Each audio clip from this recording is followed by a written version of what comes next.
এই দেখো আমাদের নতুন বাড়িতে না একটা বড় ইঁদুর আছে, সেটা গর্ত খুঁড়ে কি করেছে এই দেখো। গাছের বড় টবের মধ্যে প্রতিদিন করে এসে এসে দেখেন গর্ত খুঁড়ে, দেখা গর্ত খুঁড়ে যাচ্ছে এরকম ভাবে। আর আমার এরকম কাজ বাড়িয়ে দিচ্ছে, প্রত্যেক দিন মাটি টাটি ফেলে এরকম করে যাচ্ছে। কি অবস্থা দেখ খালি, প্রত্যেক দিন আমার এগুলো কাজ। ইঁদুরের জন্য ঢেরে ইঁদুর একটা হয়েছে এই বাড়িতে। গাছের শিকড় টিকড় উপরে দিয়ে যাচ্ছে, এর থেকে কি করে আমি বাঁচবো আমি বুঝতে পারছি না। প্রত্যেকদিন মাটি বের করে দিচ্ছে গাছের টব থেকে। এইরকম সাংঘাতিক একটা বড় ইঁদুর আছে, এত বড় সাইজ তার। এই দেখ এই গাছটাকে কি করে গেছে ভগবান।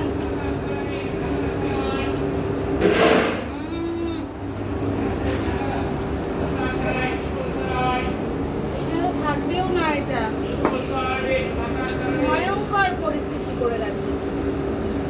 কি করবো আমি কিছু বুঝতে পারছি না, এই উপায় থেকে কি করে বাঁচবো।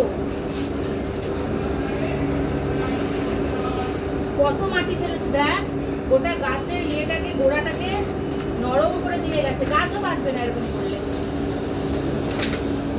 তোর বাবাকে বললাম একটু সরিয়ে দিতে গাছগুলো, কাজ করে না, প্রত্যেক দিন করে আমাকে এগুলো করতে হচ্ছে। কত মাটি ফেলেছে।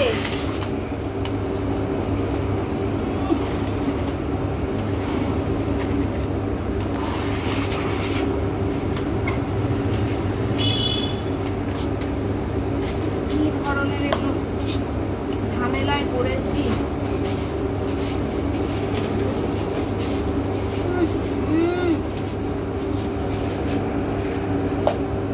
ইঁদুরের জ্বালা, এই বাড়িতে আবার ইঁদুরের জ্বালা শান্তি নেই কোথাও। এত মাটি এই টবে দিয়ে দিলাম।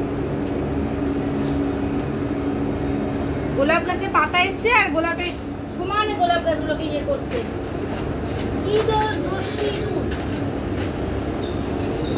ইঁদুরটাকে ধরার ব্যবস্থা করতে হবে।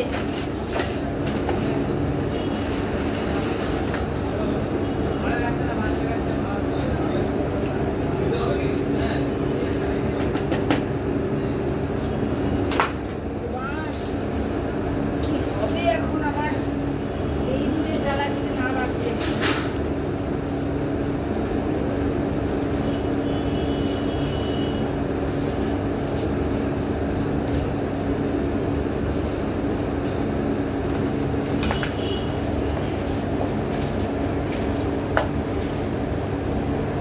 প্রত্যেকদিন করে আমি এগুলো কাজ করছি। সকালবেলা উঠে দেখবো এক ঝাপড়া করে মাটি তুলে রেখে দিয়ে পালিয়েছে। দেখ অ্যালোভেরা গাছটাকে কি করেছে, এটাকেও মাটি উপরে উপরে গোড়া থেকে বের করে দিয়েছে।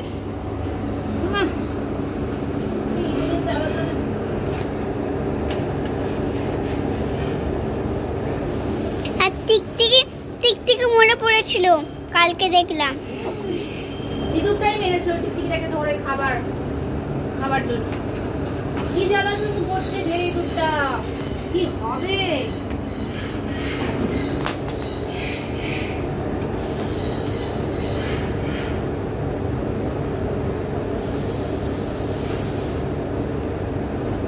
কালকে যদি কি আবার করছে তাহলে কি হবে, কি করে উদ্ধার করবো আমি জানি না।